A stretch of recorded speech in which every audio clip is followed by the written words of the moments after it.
অনুষ্ঠানটা তো ভালোই লাগলো। কি বলিস? তোর কাছে কেমন লেগেছে?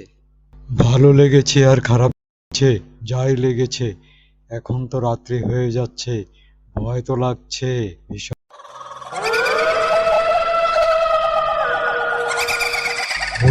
ওই দেখ, গাছপালাগুলি যেন ভেঙে যাচ্ছে। আরে বাপ রে! ভয়ের কিছু নেই, একটু তাড়াতাড়ি হাঁট। ভয় পাস না একদম। জানিস, এটা একটা ভুতুড়ে বাড়ি। আমার দাদার মুখে শুনেছি এই বাড়ির জমিদার নাকি ছিল খুব রাগী এবং বদমেজাজি এবং নিষ্ঠুর প্রকৃতির। তার কয়েকজন স্ত্রী ছিল। সে তার একজন স্ত্রীকে একদম খুন করে ফেলে। কি বলিস? সত্যি বলছিস তো?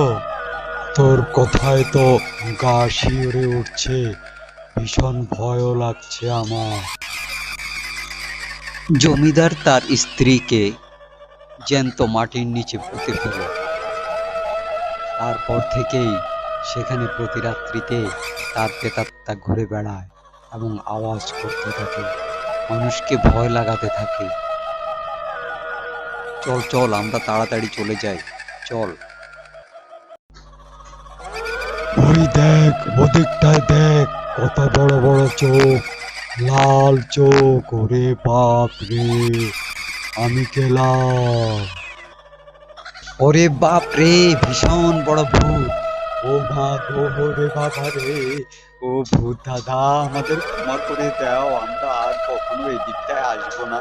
আমাদের ক্ষমা করে দাও, দয়া করে ক্ষমা করে দাও। এত রাত করে কোত্থেকে এলি তোরা? তোরা খুব খারাপ। লেখাপড়া বন্ধ করে এদিক সেদিক ঘুরু ফিরে করিস।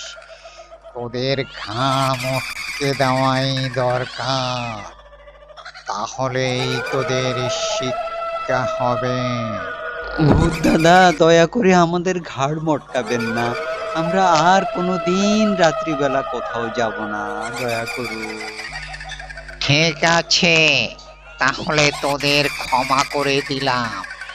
যা, চলে যা। ভূত দাদা, তুমি ভীষণ ভালো। তোমাকে অনেক ধন্যবাদ।